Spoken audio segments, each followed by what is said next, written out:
Okay, we are ready to start. And hello to the TOC meeting on 23rd of January. So we have the usual agenda for today to go over the action items from last week. We will get an update from the Vulnerability Management Working Group, review open PRs, and talk about any other business. So let's check the action items from last week. We had one about the Windows signing key, which is expiring. It's marked as done. I remember that we wanted to check on this, but Chris is not there, so I will, leave it for now. We had one for remove repost Diego CI pulse repository, which was manual, so it happened. And I also checked that the redirect is working now. When the repository is not there anymore, then it redirects to the runtime CI pools. So that means we can do the renaming also in this way. Rename the repositories and then remove the created one by the automation.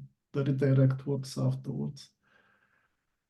Our assumption was that we need first to add the new repositories, remove them, and then do the renaming. But it can be done also first renaming and then remove from the list. And then I had one to comment on the pull request to remove the inactive users. So I added a comment that the users can create PRs to add them as contributors. I didn't get any feedback, but until now, let's see. We have had the action items for Amelia. There is a PR I see, then most probably we will talk later. And we had the last one regarding FIPS validation and CF deployment. That's in progress actually and has been done. Now we are at the next bugs. But yeah, this continues, so we are on it and we'll drive it. Okay, then we have everything regarding actions. Then we can start with the working group update. So welcome, Paul. Thank you. Hello, good to see you again. Should be pretty quick today. The working group has been reasonably quiet. We've had a few issues that we're managing, but nothing too crazy. I think fairly recently we did a go router CVE that we disclosed a few weeks back. There's been some other issues that have come and gone that weren't CVEs, and then there's been some issues around the blog. Actually, we did some hardening on the blog that we were notified by an outside contributor.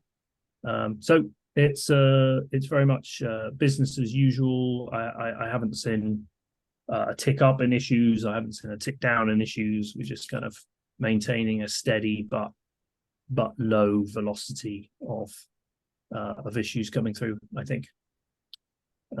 So on the operational side, that's that.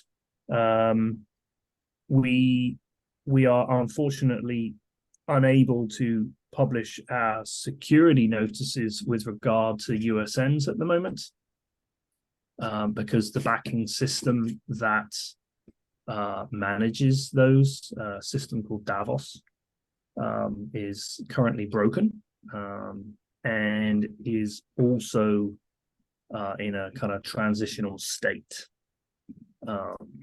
in terms of, due to the Broadcom acquisition, organizationally things are being moved within, and there's conversation about the ongoing viability of that system and the ownership of it.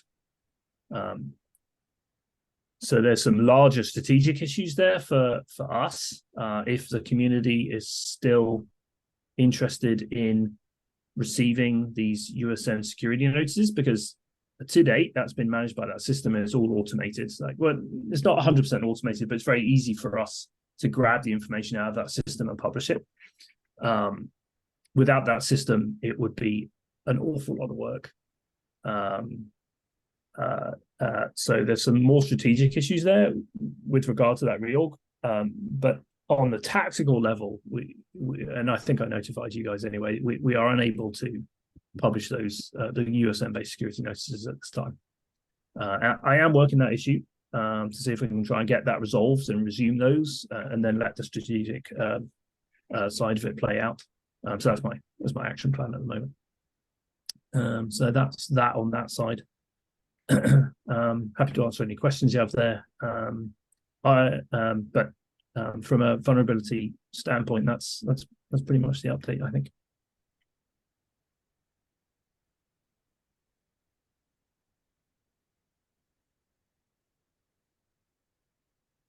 Are there any questions?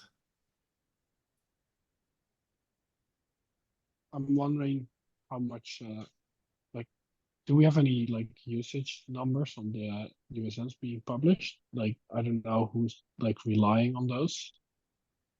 Or maybe that could be good. That's a good question. No, I don't have any figures on relying on those. So it may be that if we stop publishing those, no one cares. All I can say is that last time there was a blip in this service, we did start hearing from the community that, hey, why have these things stopped?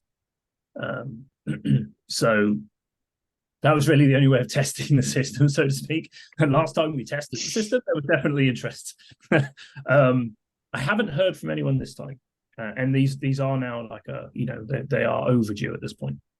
We used to publish them on about a monthly cadence, give or take a couple of days either side, depending on the frequency of the meeting. But they're now over a month overdue, if you know what I mean. So I haven't heard from anyone yet, actually.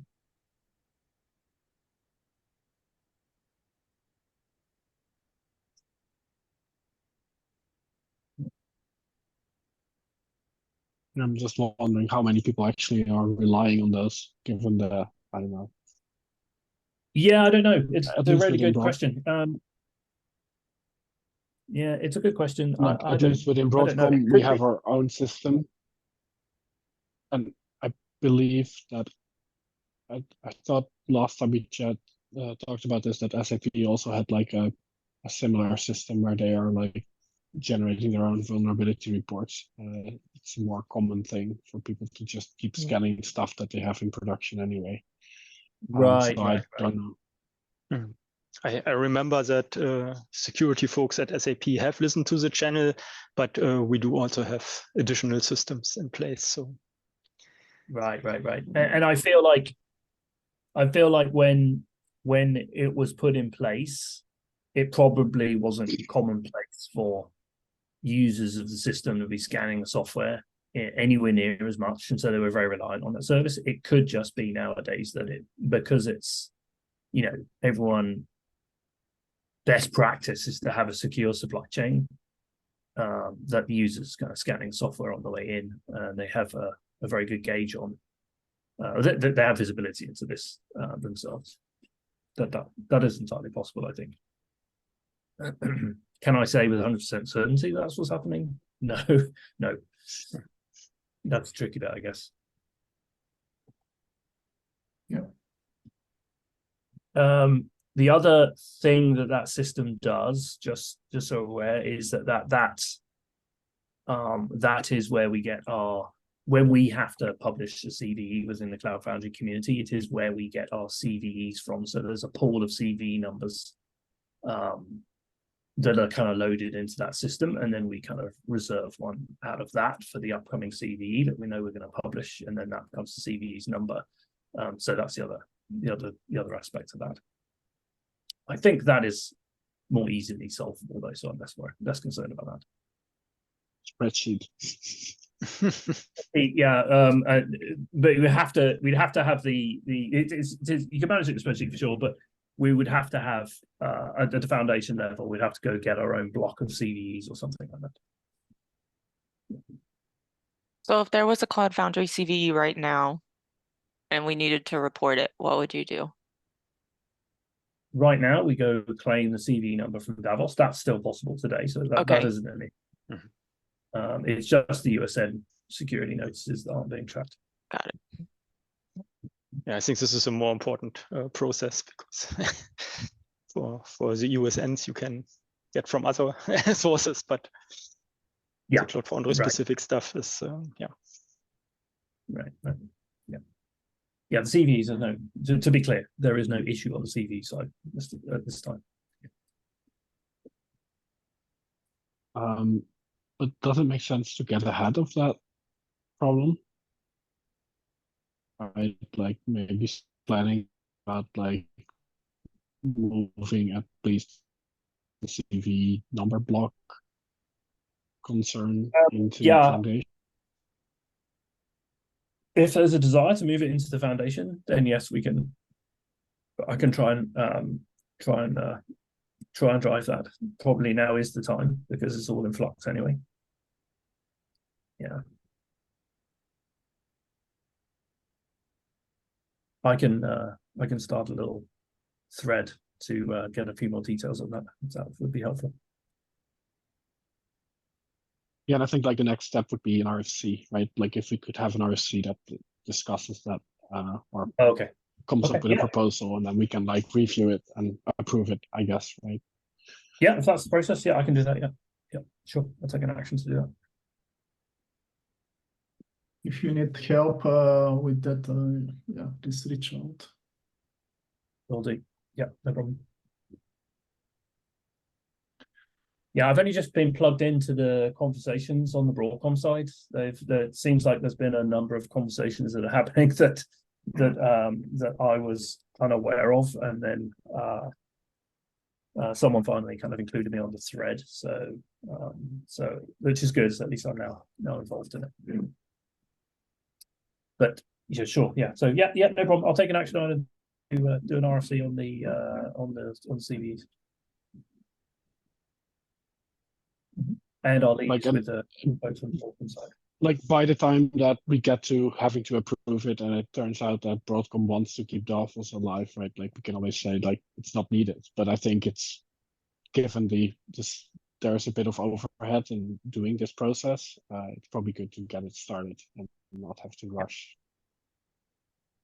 Yeah, definitely. That makes sense. Is there anything we can help? No, not at this time. I'll keep you guys updated, and I'll definitely reach out if I feel like if I feel like I need some help from you guys.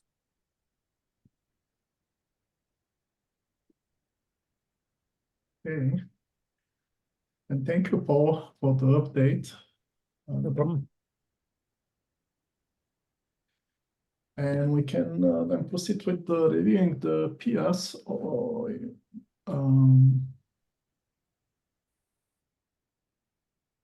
So the first one is an update of the application runtime interfaces working group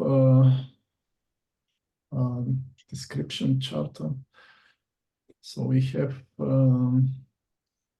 enough review approvals. I can, yeah, we have all. And I can much happy that we will have now a working group meeting for the ARI. Today is the first one in 1 hour almost. And the next one, so we have here a proposal for new execution lead for the working group. I don't know about this guy. Oh no, It's like a power grab to me.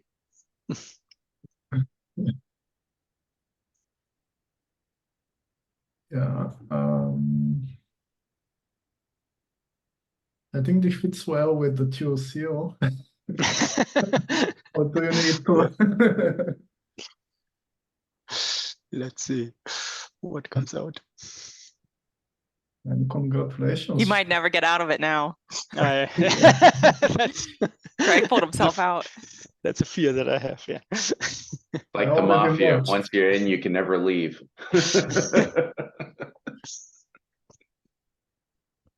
Yeah, I merged. Okay, and there is another one.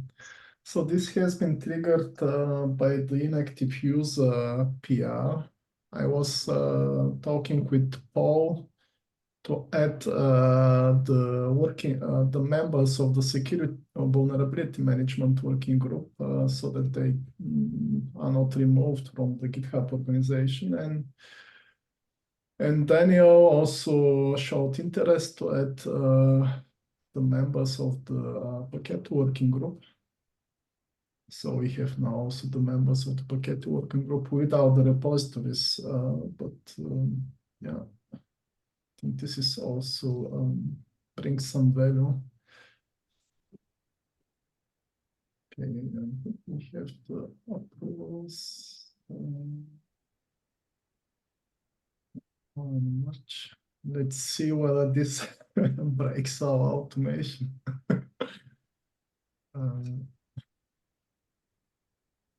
Okay, and we have the last one, which is the action item from last week. I did it. I made my first GitHub action. Yes, this will remove individual users from all the repos. Right now it just echoes out. But if we merge the PR, it will actually echo and remove. The only two repos that it doesn't affect is there's two repos that are in our lists of repos that are actually from the Open Service Broker API org, and our token does not have permission to do anything with those repos. So for now, I just like said, oh, don't do anything with those. We'll worry about that later. We'll just focus on the Code Foundry ones. So how we proceed here, actually, do we need give an update? We have warned everyone. If we wanted to give them one more week and one more blast out warning, that's like, hey, here's the list. Here's the official list. I don't know. I could see it either way. A lot of users. Yeah, but the good thing is that we have the list of users here. So if something breaks, it can be repaired temporarily until. Yeah, if we run it every week, you have 1 week for free to work, and then traffic comes back. So I think that's good. Yeah. It's fairly And, like, low risk. just from looking at it, like scanning it, it looks like a lot of repos that probably aren't used anymore, and a lot of people who don't work here anymore. So a lot of Git bot. Yeah. Yeah, I got a bit suspicious by the CF Gitbot that is used a lot still. We will see. Yeah. So I pinged the copy channel also one more time. But it's also part of a lot of teams, right? That bot. So yeah. Yeah, that's true. What this is, and I did check, like I ran some tests locally. That's like, if it was part of a team and it was added individually and you remove it, like it will still have access through the team. So. Oh. Yeah, that has some history. I remember, but that's okay. I have no other. They were in the past in the Cloud Foundry. What was it? Community section and. Okay, that so do we notify for another 1 week and then execute the removal, or We do not have an easy way to notify all these people, right? no? There is mean- Slack discussion Amelia started. Maybe we can just notify it there. So Ping one more time the workgroup leads and say this Yeah. is the date. This is the official PR with And that's it. users. Last chance, and next time it will get merged, and then I'll take an action item to do that. And I'll tell them we'll do it next week. Next week we can then clean up everything. The Yeah. users and and then go for vacation. Only we will have access. That's what like we're ultimately working towards, it seems like. We have to check that our users are not removed. Maybe we can.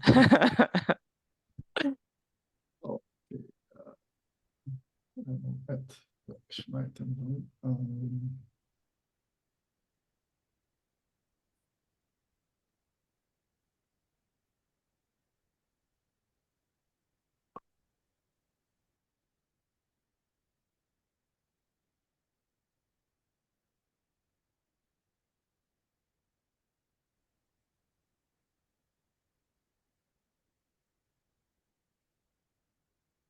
Okay, this is all regarding PRs.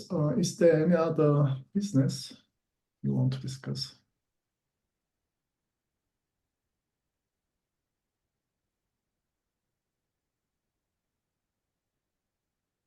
No, then we are done for today. Yeah, thank you for attending and have a nice day, evening. See you next time. Take care. Bye bye. Yeah. bye. Bye, folks. Bye bye.